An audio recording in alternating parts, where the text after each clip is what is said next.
अस्सलामुअलैकुम बच्चों, कैसे हो आप लोग? ठीक हो? मैं उम्मीद करता हूँ कि आप लोग एंजॉय कर रहे होंगे। बच्चों, आप लोगों के साथ जो मैं टॉपिक शेयर करने लगा हूँ वो है हमारी 10th क्लास की केमिस्ट्री। चैप्टर नंबर है 12 और टॉपिक का नाम है केमिकल प्रॉपर्टीज ऑफ अल्केन या केमिकल रिएक्शंस ऑफ अल्केन। बच्चों, आप लोग जानते हो, हम लोग ऑलरेडी पहले पढ़ चुके हैं कि जो अल्केन होती है वो लेस रिएक्टिव होती है, मींस उसकी रिएक्टिविटी कम होती है। लेकिन उसके बावजूद भी ये डिफरेंट कंडीशंस के ऊपर, हाई टेम्परेचर के ऊपर कुछ रिएक्शंस शो करती है, जो मैं आप लोगों के साथ शेयर करने लगा हूं। आपकी बुक में दो रिएक्शंस दिए हुए हैं जिनको हम स्टडी करेंगे। एक का नाम है हैलोजिनेशन और दूसरा है कंबस्टन रिएक्शन। तो बच्चों, बेसिकली अल्केन के लेस रिएक्टिव होने की वजह से ये बहुत ही कम रिएक्शन शो करती है, और जो भी करती है वो किसके ऊपर करती है? हाई टेम्परेचर के ऊपर करती है। और हम स्टडी करने लगे हैं पहला रिएक्शन जिसका नाम है हैलोजिनेशन। इसको हम हैलोजिनेशन ऑफ अल्केन भी बोलते हैं। तो चलें जी, फर्स्ट रिएक्शंस हम स्टडी करते हैं, हैलोजिनेशन। बच्चों, मैं थोड़ा सा पहले आपको इसके बारे में बता देता हूं। डेफिनेशन इसकी छोटी सी एक स्टोरी भी है, फिर मैं इसके रिएक्शंस करूंगा।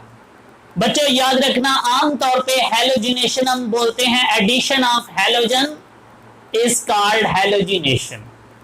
मींस हम लोग क्या करने वाले हैं, एक अल्केन लेंगे और उस अल्केन के अंदर मौजूद जो हाइड्रोजन होगा उसको वहां से हटाएंगे और उसकी जगह हैलोजन को लगाएंगे। इसका मतलब है कि बेसिकली हैलोजिनेशन क्या होती है? Replacement of hydrogen with halogens. जब आप ऐसे करते हो बच्चों, उसे हम क्या बोलते हैं? Halogenation of alkane. मींस अगर आप कभी हैलोजिनेशन ऑफ अल्केन को डिफाइन करना चाहो तो आप कह सकते हो कि sir, the replacement of hydrogen by using halogens is called halogenation. बच्चों, ये जो हैलोजिनेशन है बेसिकली ये एक सब्स्टिट्यूशन रिएक्शन है। अब आप सोचोगे कि भाई सब्स्टिट्यूशन रिएक्शन कौन से होते हैं? बच्चों, ऐसे रिएक्शन जिसमें एक एटम दूसरे एटम को क्या करता है? सब्स्टिट्यूट कर देता है। अब means the replacement of one atom with the help of another atom is called substitution reaction. जैसे वो आप गोल दायरे वाली गेम खेलते हो, वहां चेयर्स बनी होती हैं, वो जो एक चेयर जो है ना वो वहां से हटा लेता है तो चेयर्स कम हो जाती हैं। तो जब आप इसके ऊपर फिर रहे होते हो तो एक बंदा जब बैठ जाता है तो दूसरे को वहां से क्या करना पड़ता है? बाहर जाना पड़ता है। बेसिकली इसमें होता क्या है कि एक एटम को हम हटाते हैं और दूसरे एटम को वहां लगा देते हैं। लाइक ये देखो, सपोज करो ये मेरे पास दो एटम्स हैं, ये एक तीसरा एटम है, ये आता है, इसको यहां से हटा देता है और इसकी जगह लग जाता है। ये देखो, अब ये वाला जो चीज बनी हुई है, ये जो रिएक्शन हुआ है, इसको हम क्या बोलते हैं? Substitution reaction. तो बच्चों, अल्केन्स याद रखना हमेशा कौन सा रिएक्शन देते हैं? सब्स्टिट्यूशन रिएक्शन, कि इसमें एक एटम दूसरे एटम को क्या करता है? रिप्लेस। और ये जो हैलोजिनेशन हम करने वाले हैं इसमें भी ऐसा ही कुछ है कि जो अल्केन है उसके जो हाइड्रोजन्स हैं उनको हम रिप्लेस करने वाले हैं किसके साथ? हैलोजन्स के साथ। और उसको हम क्या बोलेंगे? Halogenation of alkanes. एक और बात भी याद रखना बच्चों, हैलोजिनेशन ऑफ अल्केन हमेशा किसकी प्रेजेंस पे होती है? सनलाइट की प्रेजेंस पे। अगर सनलाइट नहीं है, डार्क है, अंधेरा है, तो कभी भी हैलोजिनेशन नहीं हो सकती, क्योंकि हैलोजन्स जो है ये in the absence of sunlight inactive होते हैं, ये वर्क नहीं करते, ये रिएक्टिव नहीं होते। तो याद रखना, हैलोजिनेशन कभी भी करनी हो तो उस वक्त सनलाइट का होना जरूरी है।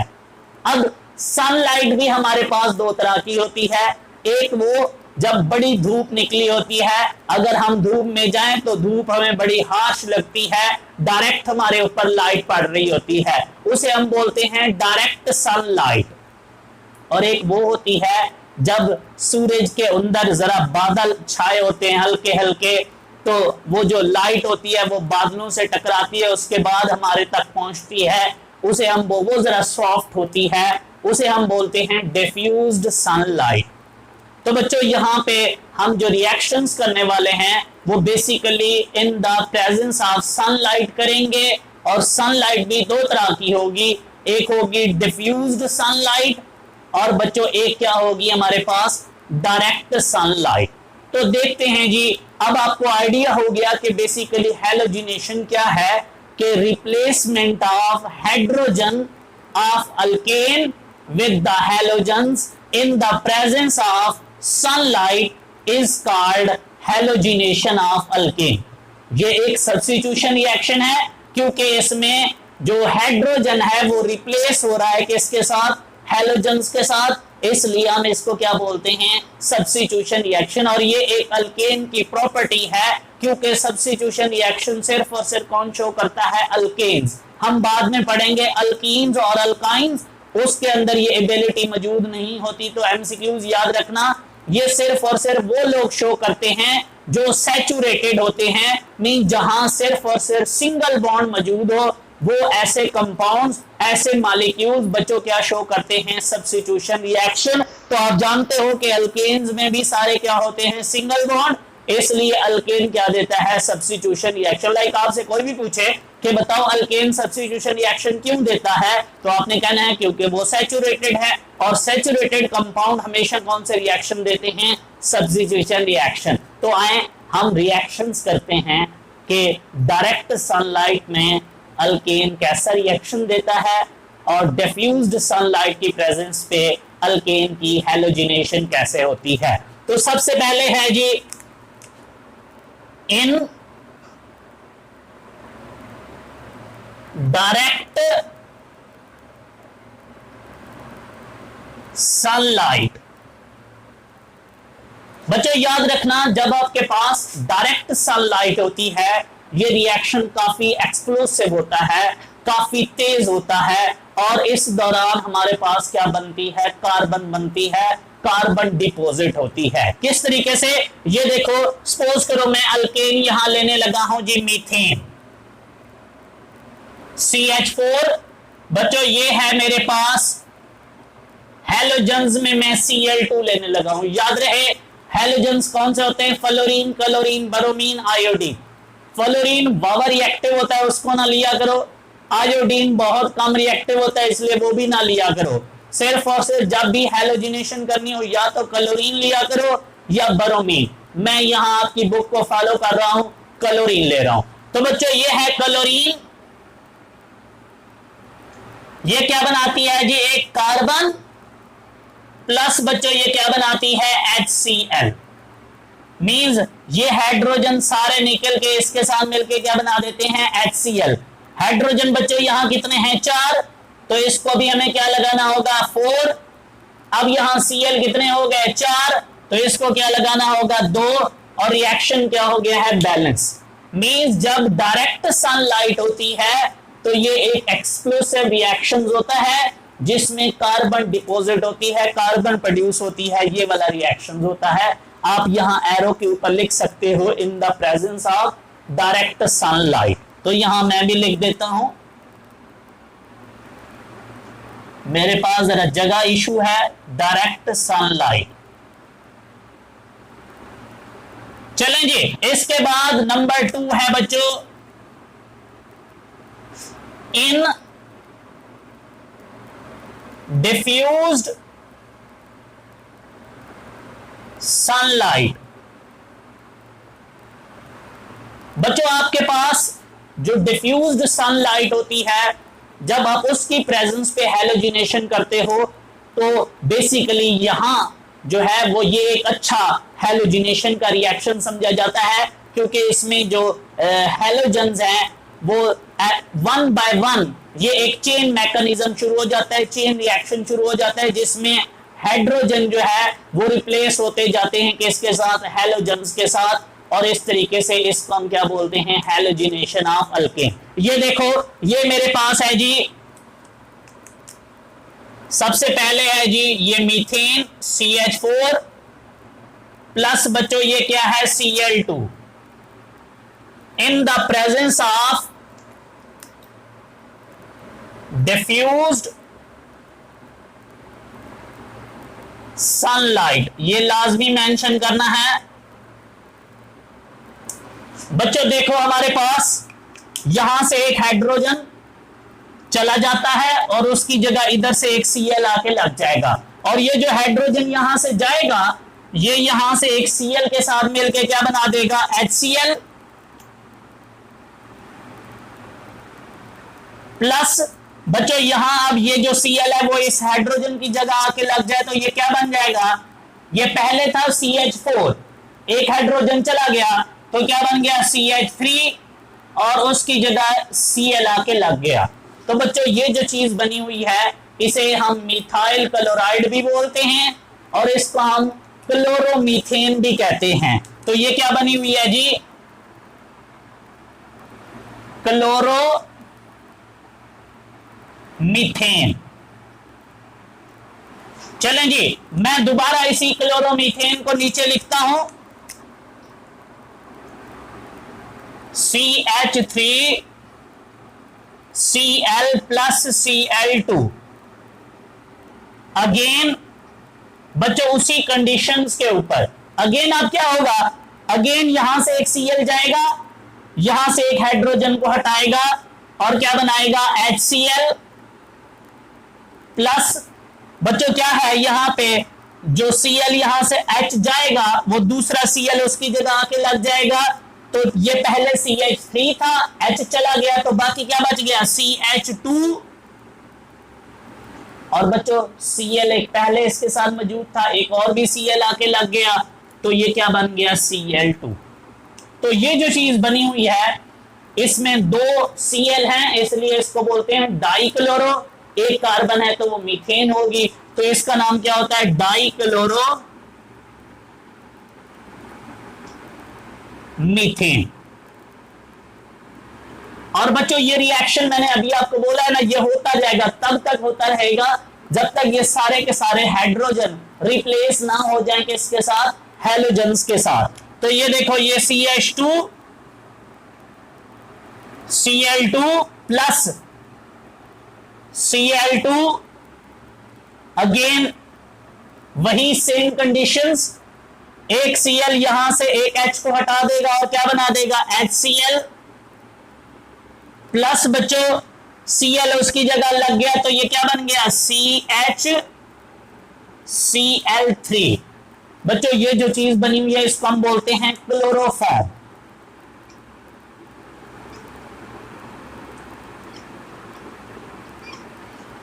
समटाइम आपसे शॉर्ट क्वेश्चन भी पूछ लेता है, कहता है क्लोरोफॉर्म बना के दिखाओ, तो आप यहां से शुरू करते हो और यहां तक चले जाते हो, ये क्लोरोफॉर्म बन गई।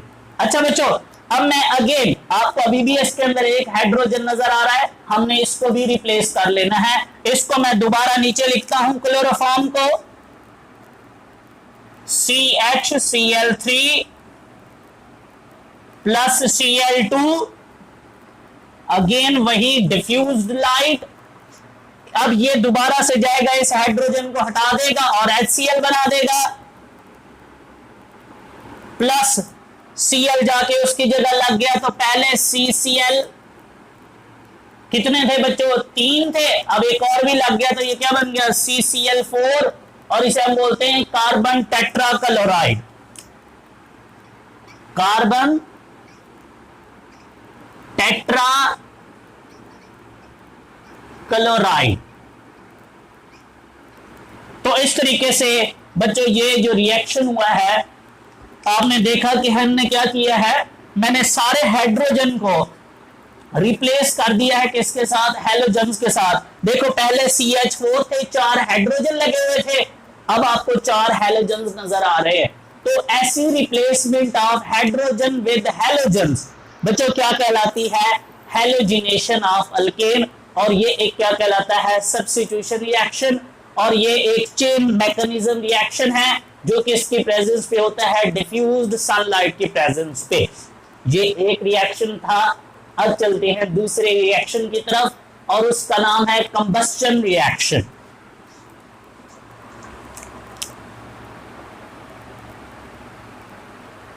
कंबस्शन रिएक्शन, बच्चों याद रखना कंबस्शन का मतलब होता है बर्न करना, जलाना।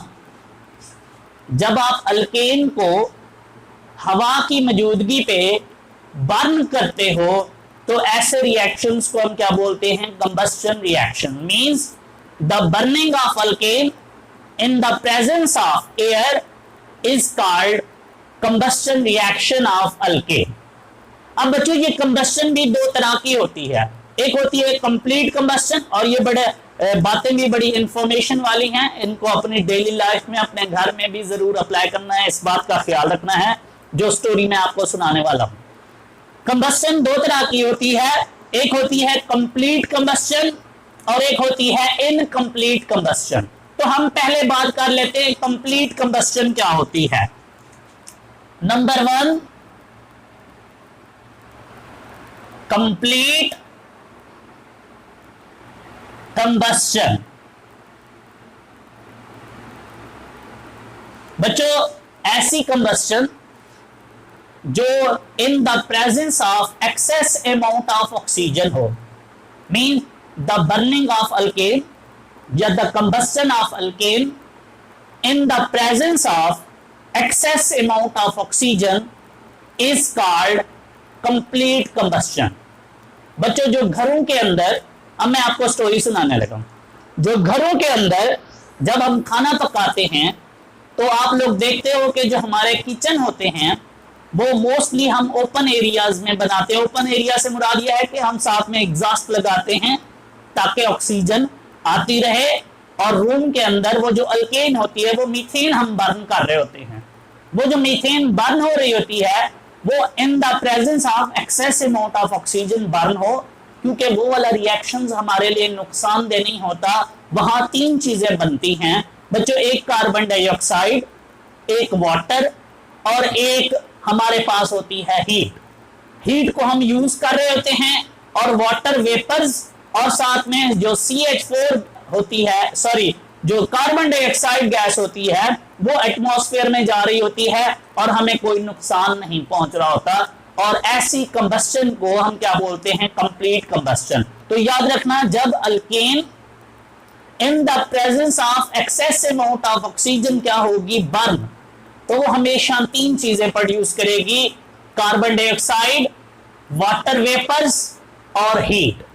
और ऐसी कंबस्शन को हम क्या बोलेंगे? Complete combustion. देखो मैं एक रिएक्शन लिखता हूं, ये मेरे पास है मीथेन CH4,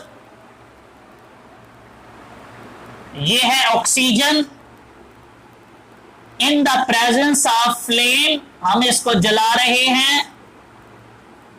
बच्चों ये 3 चीजें प्रोड्यूस करती है, एक CO2, एक वाटर वेपर्स प्लस हीट। अब जरा गौर से देखो क्या रिएक्शन बैलेंस है? हाइड्रोजन इधर कितने हैं? 2, इधर कितने हैं? 4, ऑक्सीजन इधर कितने हैं हमारे पास? 3, इधर कितने हैं? 2। तो रिएक्शन बैलेंस नहीं है। यहां मैं लगाते हूं जी, ये मेरे पास हाइड्रोजन कितने हैं बच्चों? यहां 4, उधर कितने हैं? 2। तो उसको बैलेंस करने के लिए हम उसके साथ 2 हाइड्रोजन लगाते हैं। हाइड्रोजन बैलेंस हो गए, ऑक्सीजन की बारी आती है। ऑक्सीजन यहां कितने हैं? ये 2 और ये 2, 4।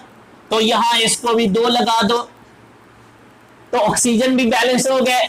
बाकी रह गई बात कार्बन की, इधर भी एक है, इधर भी एक है, रिएक्शन बैलेंस है। एक मीथेन मॉलिक्यूल को यहां जलाने के लिए हमारे पास कितने ऑक्सीजन मौजूद हैं? 2। हम कहते हैं यहां ऑक्सीजन एक्सेस अमाउंट में मौजूद हैं, लिहाजा ऐसी कंबस्शन को हम क्या बोलते हैं? Complete combustion. ये हमारे लिए फायदेमंद है, इसका कोई नुकसान नहीं है। लेकिन जो दूसरी वाली कंबस्शन है बच्चों उसका नाम होता है इनकम्प्लीट कंबस्शन, और वो बड़ी खतरनाक है। दूसरी, इनकम्प्लीट कंबस्शन। बच्चों याद रखना, जब आप अल्केन को बर्न करते हो इन the presence of limited amount of oxygen, mean जब ऑक्सीजन की कमी होती है, तब जब आप अल्केन को बर्न करोगे तो बच्चों ऐसी कंबस्शन को हम क्या बोलेंगे? Incomplete combustion. Means the combustion of alkane या the burning of alkane in the presence of limited amount of oxygen is called incomplete combustion. और बच्चों इस इनकम्प्लीट कंबस्शन के दौरान दो चीजें बनती हैं, एक कार्बन ब्लैक और एक कार्बन मोनोऑक्साइड। आप लोगों को याद होगा लास्ट टाइम एक लाहौर के अंदर एक वाकया हुआ था कि एक फैमिली जो थी वो रात को सोई, सर्दियों का मौसम था, उन्होंने हीटर वगैरह ऑन किए और हीटर ऑन करने के बाद रूम सारे वो बंद किए, उनकी विंडो डोर शोर बंद करके सो गए। बच्चों अब वहां वो जो हीटर था उसके अंदर मीथेन गैस बर्न हो रही थी, वहां ऑक्सीजन, पहले तो जब वो जाग रहे थे उस वक्त ऑक्सीजन जो है वहां काफी मिकदार में मौजूद थी, और वहां जो कंबस्शन हो रही थी वो ये वाली थी, इससे उनको कोई नुकसान नहीं पहुंचा। फिर वो सो गए और साथ साथ वक्त के साथ साथ ऑक्सीजन वहां क्या होती गई? कम, क्योंकि बाहर से ऑक्सीजन आना बंद हो गई थी। अब जब रूम के अंदर वहां ऑक्सीजन कम होती गई तो बच्चे हुआ क्या कि अब जब रूम के अंदर ऑक्सीजन कम हुई तो वो लिमिटेड अमाउंट में आ गई, और उस वक्त जो कंबस्शन शुरू हो गई वो कौन सी वाली थी? Incomplete combustion. और इस इनकम्प्लीट कंबस्शन में क्या रिलीज हो रही होती है? कार्बन मोनोऑक्साइड गैस, जो कि जहरीली गैस होती है, और वो लोग सांस ले रहे थे, उनको पता ही नहीं चला, वो सांस लेने के दौरान उनके अंदर चली गई और उनका दम घुटा और उनको पता ही नहीं चला, वो सोए सोए पूरी फैमिली की क्या हो गई थी? डेथ हो गई थी। तो इसलिए बच्चों याद रखना, कभी भी आप लोग हीटर वगैरह ऑन करते हो या घर के अंदर खाना वगैरह पकाते हो, चूल्हा ऑन करते हो, तो बच्चों याद रखना किसी ऐसी जगह पे वो नहीं करना जहां पे ऑक्सीजन की जो है वो कोई फैसिलिटी मौजूद ना हो, कोई एग्जॉस्ट मौजूद ना हो। अगर ऑक्सीजन वहां लिमिटेड हो गई तो बच्चों ये वाली कंबस्शन नहीं होगी, कौन सी होगी? Incomplete combustion. और इस इनकम्प्लीट कंबस्शन में क्या प्रोड्यूस होगी बच्चों? कार्बन मोनोऑक्साइड, और साथ में क्या होगा आपके पास बच्चों? Carbon black. तो ये है मेरे मीथेन CH4 प्लस बच्चों ये क्या है? ऑक्सीजन। ये क्या हो रही होती है? बर्न हो रही है फ्लेम की प्रेजेंस पे, और ये क्या बना रही है जी हमारे पास? Carbon monoxide, carbon black plus water vapours. बच्चों यहां याद रखना, सम टाइम ना आप लोगों को पता नहीं चल रहा होता कि भाई इस रिएक्शंस में किस तरीके से ऑक्सीजन लिमिटेड है। तो बच्चों यहां हमारे पास बेसिकली ये हमारे पास हैं जी 3 यहां मीथेन के मॉलिक्यूल्स हैं और 4 यहां क्या हैं? ऑक्सीजन। अब जरा बैलेंस करते हैं। ये देखो, ये 4 3 कितने हैं? हाइड्रोजन 12, तो इसको हम 6 लगाते हैं, हाइड्रोजन बैलेंस हो गए। ऑक्सीजन चेक करते हैं बच्चों, यहां कितने हैं? 4 2 8, इधर कितने हैं? 6, तो इसको 2 लगाते हैं, ऑक्सीजन भी बैलेंस हो गए। कार्बन चेक करते हैं, इधर कितने हैं? 3, तो इधर भी 3 है, और ये रिएक्शन बैलेंस है।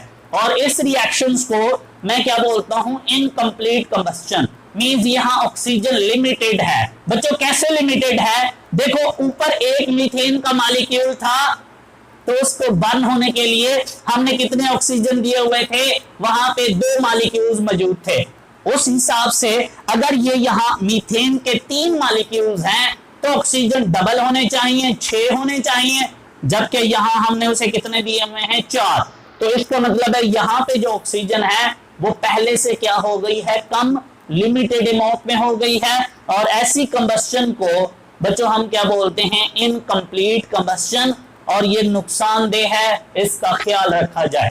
तो इस तरीके से ये हमारे अल्केन के केमिकल रिएक्शंस हैं जो आपकी बुक में दिए हुए हैं।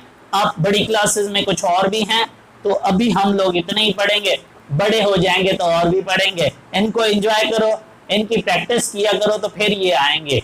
ओके जी, थैंक यू सो मच, अल्लाह हाफिज।